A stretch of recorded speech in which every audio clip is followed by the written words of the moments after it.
panel on effective partnerships with positive impact on Hong Kong's ecosystem, hosted by Gaëlle Loiseau, the CEO of Shared Value Project Hong Kong. As we welcome Gaëlle and the speakers to the stage, please respond to the audience poll that will pop up on your device. It is poll 2.18. Please welcome Gaëlle and the speakers.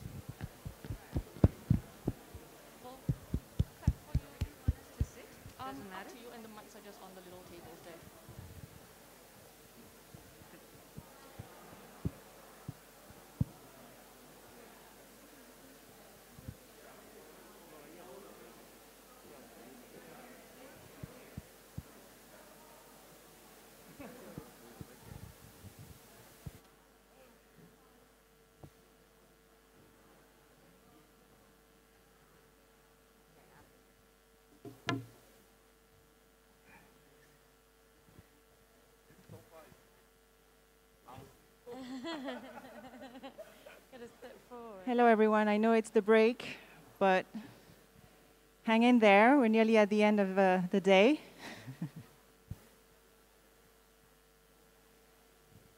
Sébastien, have a seat, please. So, welcome, everyone.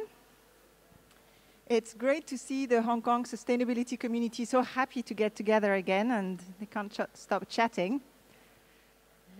Anne is over there. She's going to come as well. So today we are going to look at effective partnerships with positive impact on Hong Kong's ecosystem. And the sub-question we're trying to answer is, attempting change at scale in isolation is futile.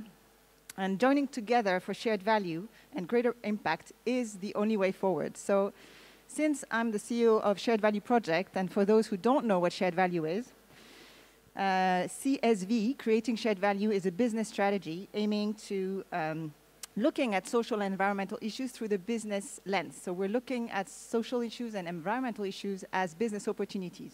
How can we solve these problems with the strength of the business model? How can we solve them profitably? So today we're talking about partnerships, but I feel that all day long we've heard about partnerships, and that's because we figured out now that we cannot do things in isolation, right? What I'd like this panel to do is to dig into examples. How do we do that? Because we've heard a lot about the concept, and we know that we all need to partner, but how do we do it? So what's really interesting today is that we have different perspectives. So we've got Ronna Chao, who is the chair of Novetex, and Novetex is a well-established business. It's been around since 1976, if I'm correct, and you took over in 2011? 2010, sorry. Then we've got Alix Alix Farquhar, sorry, we're friends, so from Bridge. She's client director at Bridge, and Bridge is a consultant, but they also have a charity arm that convenes partnerships. So she's on the convening side of partnerships, which is a very tough job. And then you've got a different perspective again with Andrew, who Andrew Tsui, who is the CEO and co-founder of Rooftop Republic. So they were born as a social enterprise. So they were born as aiming to create shared value by having a social impact and at the same time being profitable. So it's going to be interesting to hear from them how they tackle partnerships. So let's first, maybe you can each briefly describe one project that you worked on that is about partnerships and that is about creating social impact for the Hong Kong ecosystem. Ronna, maybe you can tell us a bit about the Billy system? Sure. Hi, everyone. As Gaëlle mentioned, Novetex has been around since the 1970s. It was a company started by my grandfather, so I'm third generation running it now. That is a traditional yarn spinning business. In Hong Kong's heyday, textile was a big industry here. The Billy system came about because we were looking at our own internally generated textile waste problem and how we could recapture the value of the materials that we use to make yarn and also unsold inventory or things that were made kind of, things that are defective. Maybe the color is off, maybe the quality is a little bit off. All of this stuff is still, if you put in cashmere, you put cashmere into the machine, what comes out is still cashmere, even if you can't sell it because the color is off or the hand feel is a little bit off. And what we used to end up doing is to sell all this stuff in bulk at a very low cost. And we thought about how this is contributing to the waste problem, as well as, we're kind of like throwing money away. So we developed the Billy system with Hong Kong RITA, Hong Kong Research Institute of Textile and Apparel, initially to address our own textile waste problem. So that is the first step of collaboration and partnership, us and Hong Kong RITA. I can talk more later, give someone else a chance. Okay. So Alix, interesting for the audience, I think, to hear about how you convene those partnerships with the Bridge Institute. Okay. So how we see partnerships, it's kind of more of a cross-sector, cross-industry collaboration, really. And what we're trying to do, well, actually, I think the way we think about any of the problems that we have today and any of the social, economical, and planetary climate change issues that we have today are systemic. And so they are, by nature, interconnected, they are global, they are complex, and so you have to look at them at a systemic level. And so if you're going to solve them, then you have to see that you are part of the problem, and you have to see that you're part of the solution. And so what we do is we convene groups of people together, and we have to have business, we have to have NGOs, and we have to have some form of government or local council. Anyone that has got anything to do with this issue has to come into the room together, and together we see the problem and we see the system, and we look at it from that perspective. So in that way of doing partnerships, then we can start to see a different way of thinking about the system and a different way of changing it. Andrew? All right. So before that, a few things we'd like to clarify. I've promised the organizer, as an impact business, we're here to bring a little bit more transformational thinking in terms of rethink, right? This whole theme around rethink, but also rather from a human perspective, we'd like to bring back the focus from a planet perspective. And when we put ourselves from a planet perspective, we realize a lot of things may make sense, suddenly change all of a sudden. So with that, a little bit about ourselves. We are an urban farming company. Ultimately, what we do is establish urban farms, right? When we call farm, from a planet perspective, it's soil-based, right? A farm without soil is practically a factory.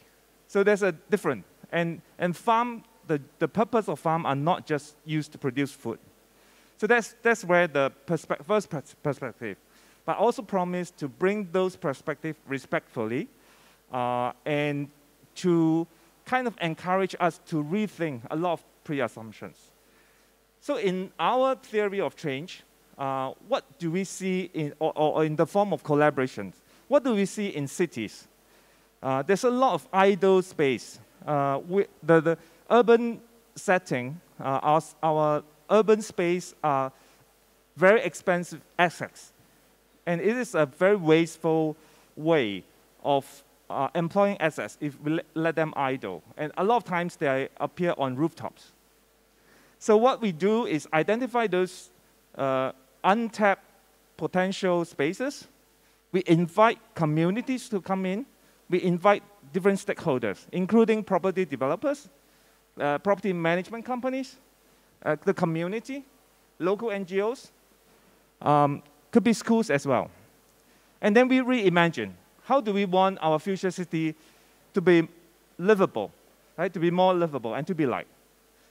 And naturally, we create farms where it becomes a productive hotspot where city dwellers can come in and have a conversation about food and really get in touch with the actual physical things that help us to sustain our lives. And that reconnection, not just reconnect ourselves with a product, it actually reconnect back the consciousness or the conscience or from human being to something that our own survivability depends on.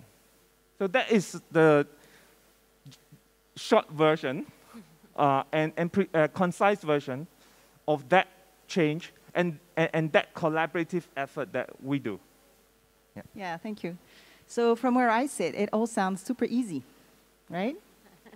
So the next question is, be very frank with us, and what were the challenges when you were trying to set up, or when you are trying to set up those partnerships?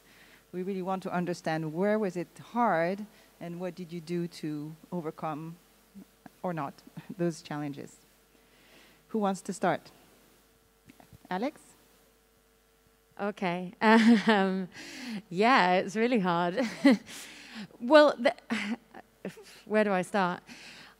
I truly think that getting more people around the table to collaborate and co-create the answers to the problems that we've created is the only thing that's going to solve the problems that we've got.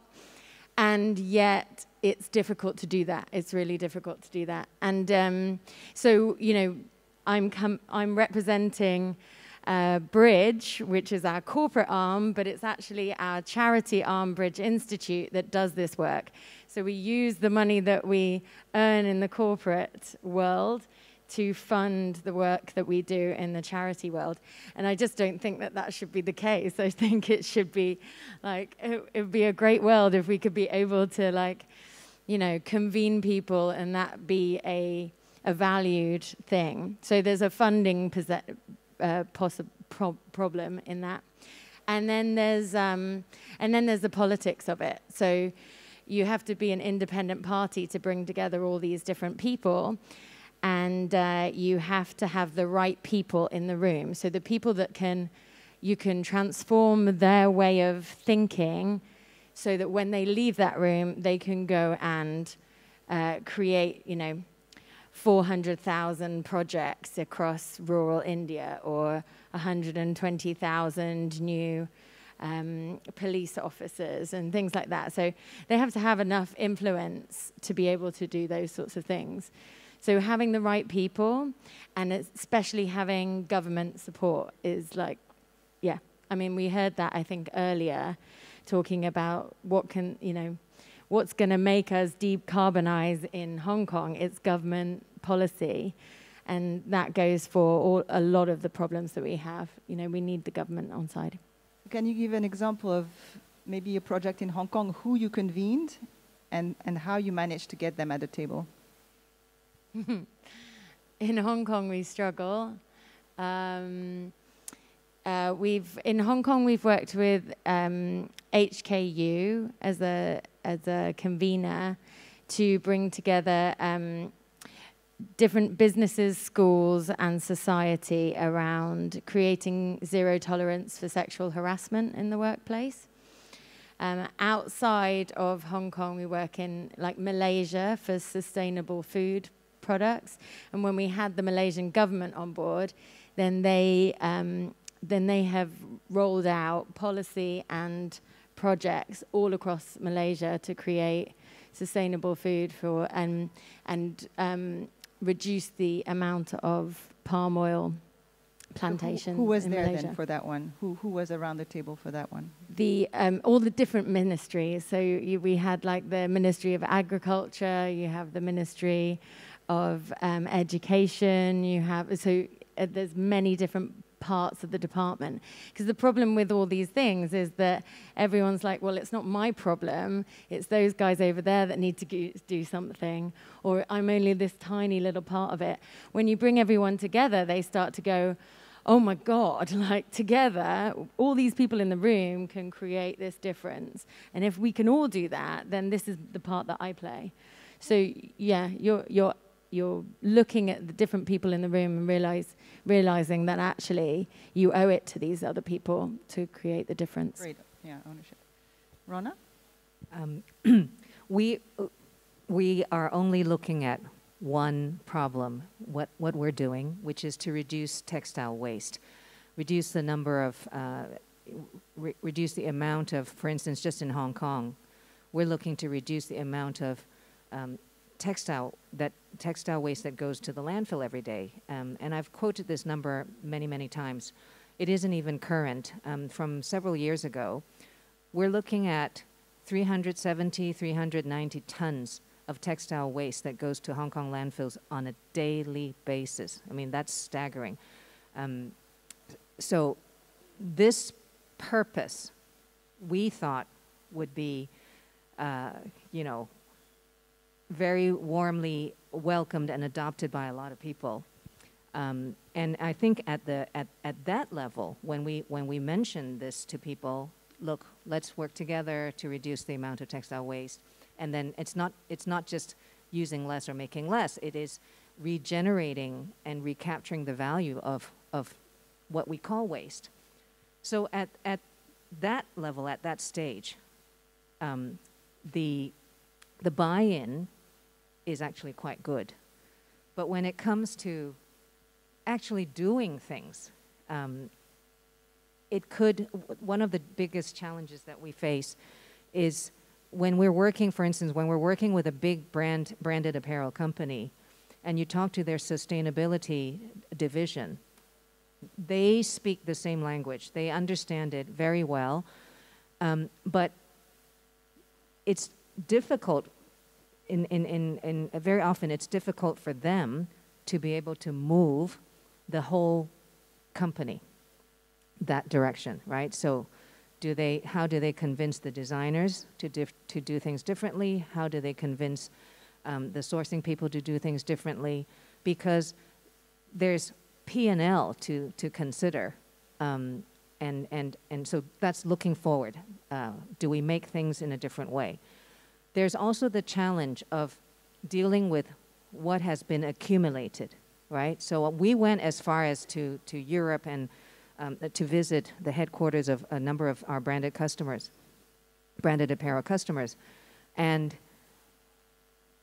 they're very positive about, oh, let's do something together. But when we get down to business, when we say, okay, tell me what you have, and how can we start upcycling some of your things? It's almost like they hit a brick wall, because they're talking about huge quantities of accumulated unsold inventory, defects, seconds, whatnot. And the problem in their minds is so big. How do I even begin to sort?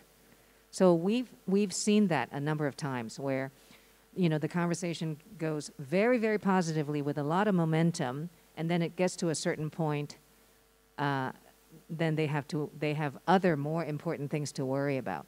So that's one of the challenges, one of the very commonly seen bigger challenges for us. And I know that you set up the Billy system outside of Novetex. I'd be curious if that was to avoid some challenges, or why did you choose that? That was not to avoid challenges. That was because I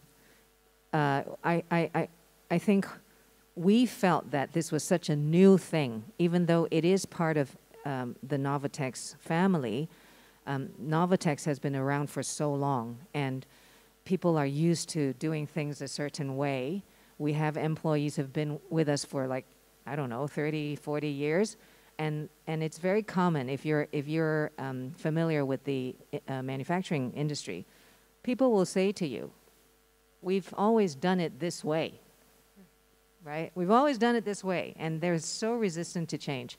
So putting the Billy outside of Novetex as a separate entity is practical and symbolic. It's something new, so we can do things differently here. And hopefully that will inspire the old guards to also start to think differently. So it wasn't to avoid challenges. Okay. Andrew, your model includes many stakeholders, right? The community, the building landlords. So multi stakeholders. Yeah. So at Rooftop Republic, we believe in the whole movement of urban farming, again farming from the planet perspective. We are solving one critical problem, and that is a pressing problem. It's about a generation and many generations coming with the food illiteracy for the planet. And that is critical because we are going to have over 70% of world's population living in cities. And that scale of impact to the planet is unthinkable.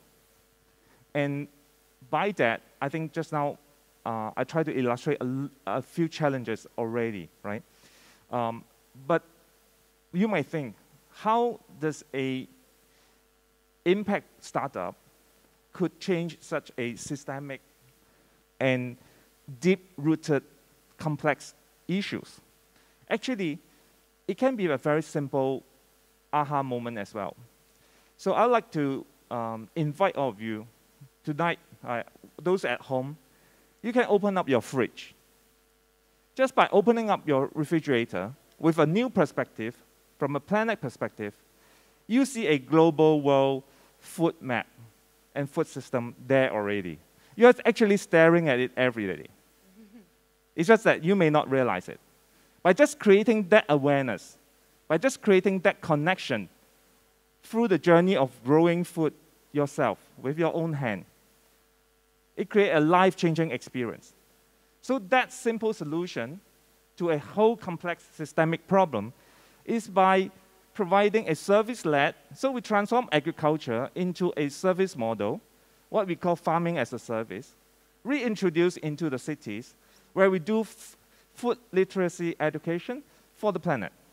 A very simple solution, solving a huge problem, and through the generation, through communities, through each fridge, we are actually shaping the future of food that is going into all the food racks. Can you imagine that impact? Okay, thank you. So we talked about the challenges. So the other side, you know, what are key success factors in your opinion for a partnership to be successful? And here I'd like to get your view on the shared value piece of this question, because the commercial viability of a project, how important is that for the project to succeed, or for the partnership to succeed?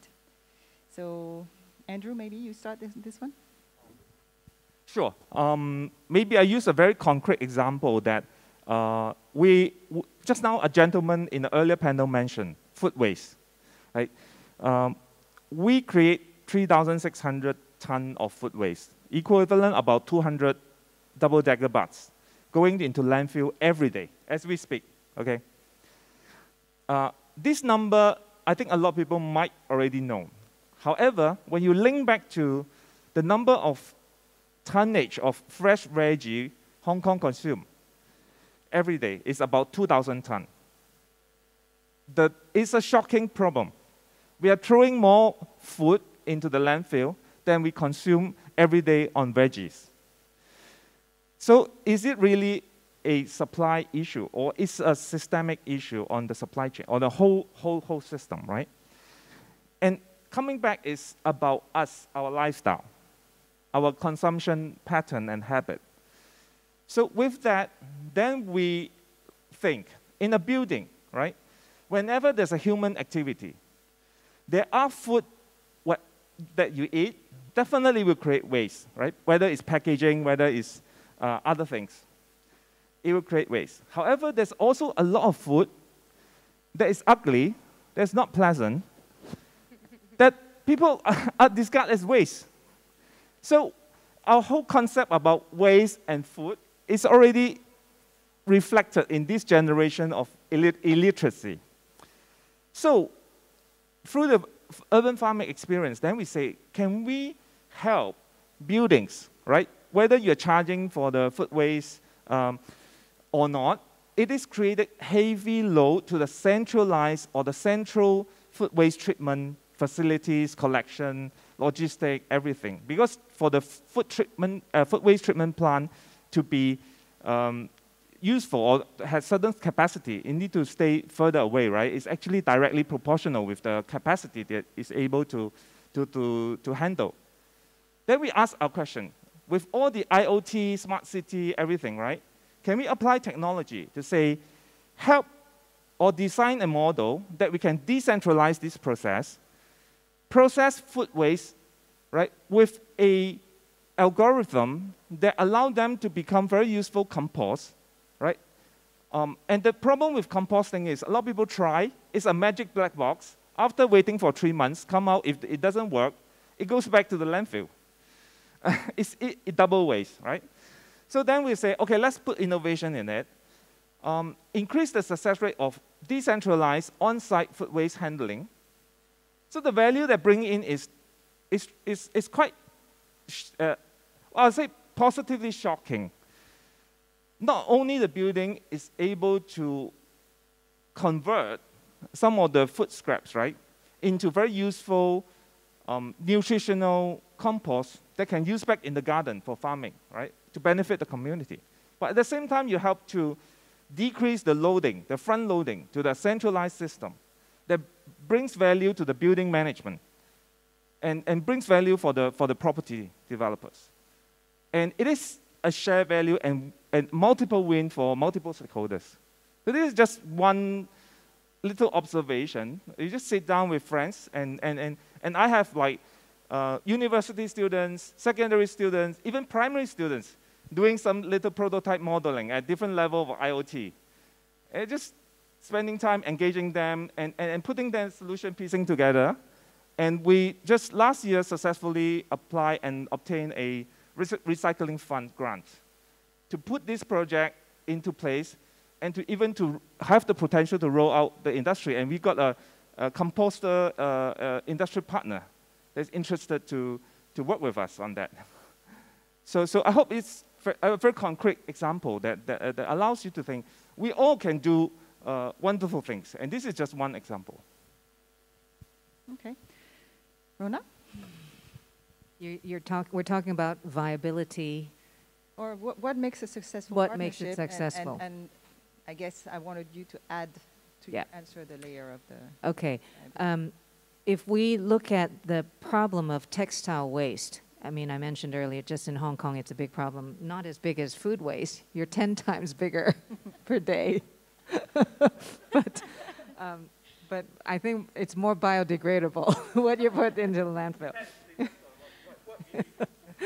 But you know, it can be a very daunting thing, right? If you look at how big the problem is, and then that could be a force that stops people in their tracks because, oh, this is such a big problem, there's no way it can be solved, there's no way I can play a role in contributing to the solution. So the way we look at our partnerships and the way we talk to our potential partners is, this is very small. I don't even pretend for a minute that the billy is the solution to this problem, because I can only process maximum per day at full capacity 3 tons, right? So I don't go out there and tell the world, oh, this is the solution, I'm saving the world. We don't do that, and that's one way of getting our potential partners back into the same level of thinking, so that they don't think, I cannot help, there's nothing I can do. And I think that is already a very important step in forming a potentially successful partnership, just to get everybody down to ground level, do our little bit that we can do. And then when you have 1 or 2 success stories, then you use those success stories to then kind of, you know, the ripple effect as examples to tell other potential partners, and then they will also be your advocate and authenticators and tell other potential partners. And that's how the movement gets bigger. And we are not, although we have a patent for the Billy system, we are more than happy to talk to people about expansion elsewhere, you know, licensing, or even buying our machines outright, because, like I said, we know we cannot, we can only address a small part of the whole problem. And when you created the Billy system, Ronna, you were trying to solve your own pain point, right? Your own textile waste. But I understand that you then had people knock on your door and saying, could you also help recycle my waste, right? My textile waste. And so we've got a question from the audience here, which is, I think, linked to that. Ronna, can you tell us an experience successfully convincing a client, so yeah, to make trade-off for a solution that's sustainable? So, yeah, convincing clients or potential partner of accepting the trade-off, if there is a trade-off. I'll give one example. So a lot of times people come to us because they don't want to deal with their waste. You know, so they have accumulated excess inventory in their warehouses. They are a popular brand. They don't want the world to know that they're throwing this stuff away, or they want the world to know that they're disposing of it responsibly. So they often come to us and they'll say, I have 2.5 tons of this, you know, I don't want it. We promote full circularity. We try to tell our potential partners, give us your textile waste, we will turn it back into yarn, you can use it and make new products. Many of them don't want to talk about making new products initially. They come to us and say, you know, I have all this stuff, please just take it, I'll even pay you. So we tell the same story. We will tell them about what the Billy system can do, what we can do at Novetex. We can produce these kinds of yarns. And we keep telling the story. And there have been quite a number of examples where initially the partner says, I don't want it. You don't even have to tell me what you did with it. To gradually, when they see what their bed sheets or their T-shirts can be used to make, then they say, hey, I might want to put this in my collection because it's a good story for them to tell as well. So those examples are happening. Great. Alix, so from your perspective, key success factors, partnerships, and is the financial sustainability important? So there's so many things to answer this. So what we do when we do our convening of a social issue is it culminates, or like the main thing is a 5-day event. And back in the days of face-to-face 5 days events and stuff, it's so nice to have physical people here. It's like, you know, 5 days with all these people dealing with this issue at a deep level. And that is personally transformative. So the two key success factors in that is just to what you were sharing. It's like getting everyone to that low level. Like we're all humble. So it's kind of evoking an empathy in everything, everyone in the system. So if we're dealing with like child trafficking, for example, then we play the roles of the trafficker, who is really good actually at having his own family, usually it's a he or she, having their own family, but not seeing that trafficking children is a bad thing, because it's money. It's about earning enough money to pay for my daughter's education and stuff like that. So it's a complex issue. All these things are complex. So we get people to play all these roles, the victim role, and in that process, you get this kind of deep empathy. And then the other thing, from that place of pure humility, of human spirit, and, you know, there for the grace of God go I type thoughts, then you switch into possibility, which is exactly what you were just sharing. then it's like, wow, now, if this is what we can see, what is possible?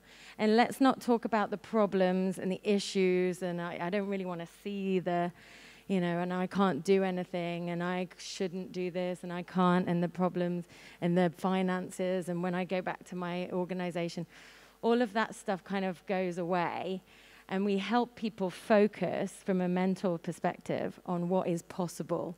And we visualize, and we get them into a space of possibility. That's a different space for human beings to be in. And from that space is pure creativity, innovation, possibility, and super amounts of energy that people then want to go away and drive that in their organizations. So if we get the right people in the room, then they literally leap and bound out of the room going, I can do this. I'm going to make this a change. Give us an example.